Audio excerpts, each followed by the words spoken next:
Assalamualaikum warahmatullahi wabarakatuh. Alhamdulillahirabbil alamin wa bihi nasta'inu ala umri dunya waddin wassalatu wassalamu ala asrafil anbiya'i wal mursalin sayyidina wa maulana Muhammadin wa ala alihi wa sahbihi ajma'in, amma ba'du.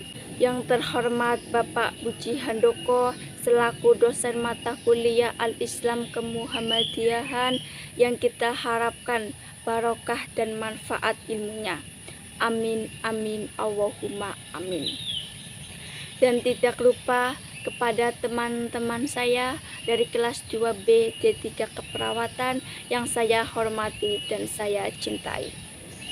Pertama-tama, marilah kita panjatkan puji syukur kehadirat Allah Subhanahu wa Ta'ala yang telah memberikan kita nikmat taufik, hidayah, serta inayahnya sehingga kita dapat berkumpul pada kesempatan kali ini.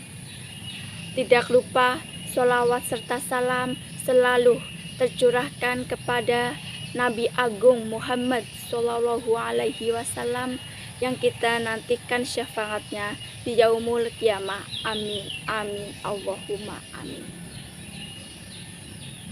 Pada kesempatan kali ini, perkenalkan saya Siti Asia dari Prodi D3 Keperawatan kelas 2B, ingin menyampaikan kultum tentang Islam dan kesehatan.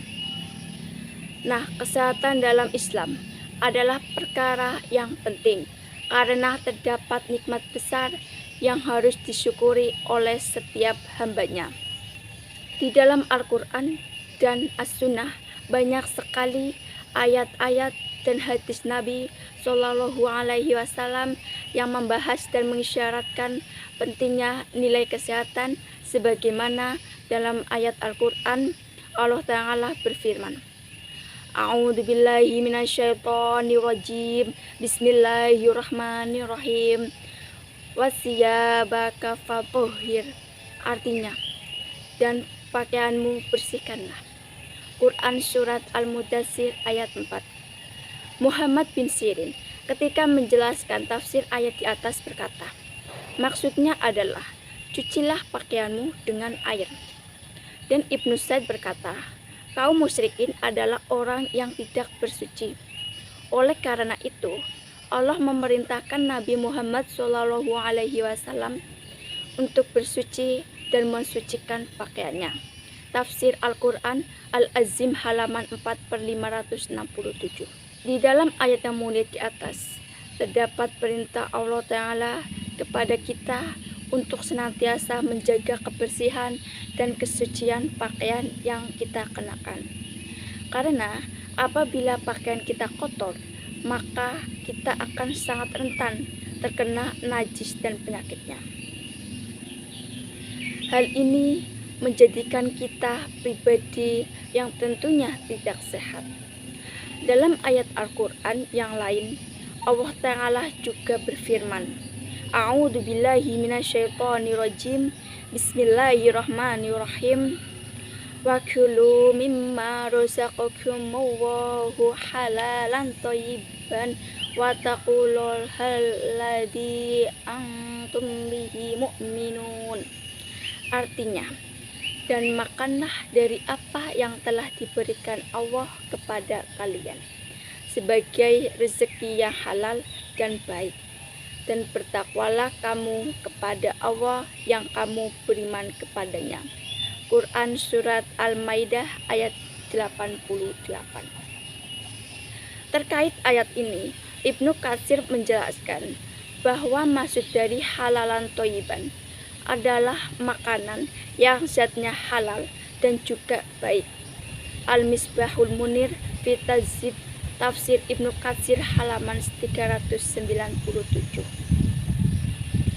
Syekh Abdurrahman bin Nasir As-Sa'di menjelaskan, maksudnya adalah makanlah dari rezeki Allah yang telah diberikan kepada kita, yang cara memperolehnya dengan cara yang halal, bukan dengan cara mencuri, merampas, dan dengan cara lain yang tidak benar. Makanan tersebut juga harus thayyib atau baik, tidak mengandung kotoran atau penyakit.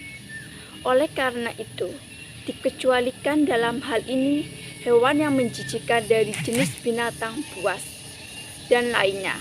Taisir Al-Karimir Rahman halaman 242.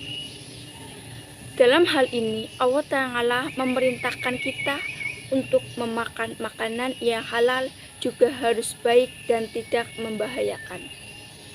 Tentunya tidak membahayakan kesehatan kita. Adapun hadis Nabi yang membicarakan masalah kesehatan, diantaranya sabda Nabi yang berbunyi Bismillahirrahmanirrahim. Al-fitratu khamsun au khamsun minal fitrati. Al-hitan wal istihdadu wa nasul ibiti wa taqlimul alfari wa usyus syarib.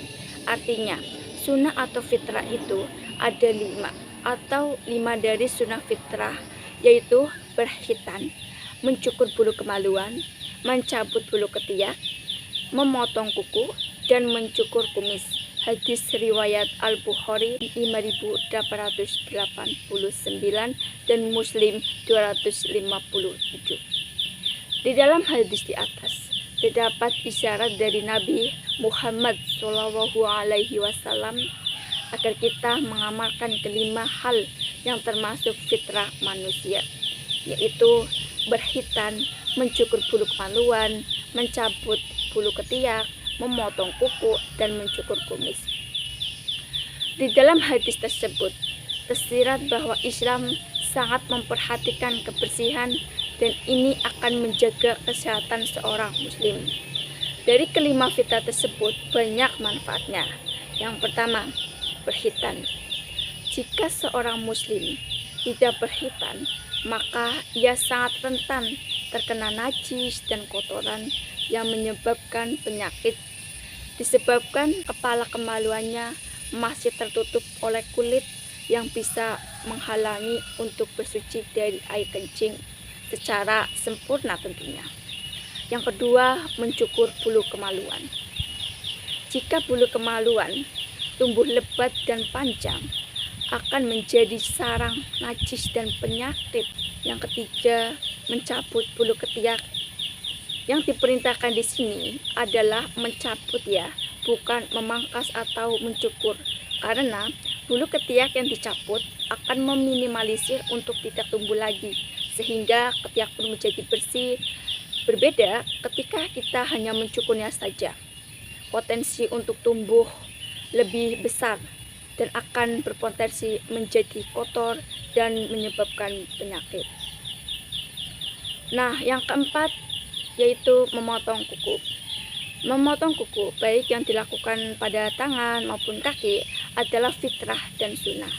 Karena jika kuku dibiarkan tumbuh panjang, akan menjadi sarang penyakit yang membahayakan kesehatan kita.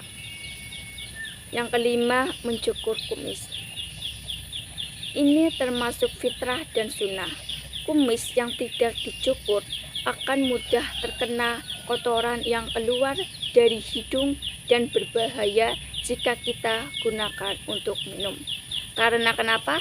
Karena jika kita minum dan kumis itu mengandung kotoran dan kita tetap meminum, maka kotoran tersebut akan masuk ke dalam tubuh.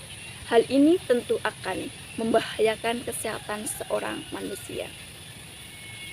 Syekh Muhammad bin Shalih Al-Utsaimin menjelaskan bahwa syariat khitan hanya dilakukan sekali seumur hidup. Adapun mencukur bulu kemaluan, mencabut bulu ketiak, memotong kuku, dan mencukur kumis itu dilakukan maksimal 40 hari. Jangan sampai melebihinya. Karena Nabi Muhammad SAW memberikan tenggang waktu bagi umatnya maksimal 40 hari. Syariat Asy-Syalihin halaman 3/275.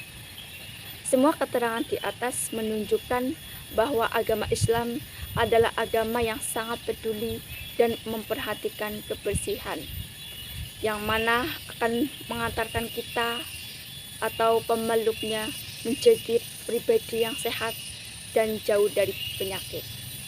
Islam tidak hanya memperhatikan masalah kesehatan jasmani atau fisik saja ya, tetapi juga memperhatikan kesehatan rohani atau jiwa juga. Karena fisik yang sehat tanpa disertai jiwa yang sehat tidak akan bermanfaat bagi seorang muslim. Begitupun sebaliknya, jiwa yang sehat namun fisik berpenyakit maka akan menghambat seorang muslim untuk menjalankan fungsinya sebagai hamba Allah. Karena kita diciptakan oleh Allah dengan tujuan adalah untuk beribadah kepada Allah. Cukup sekian yang dapat saya sampaikan. Semoga dapat bermanfaat buat teman-teman semuanya. Bila tutur kata saya salah, saya mohon maaf. Billahi taufik wal hidayah. Wassalamualaikum warahmatullahi wabarakatuh.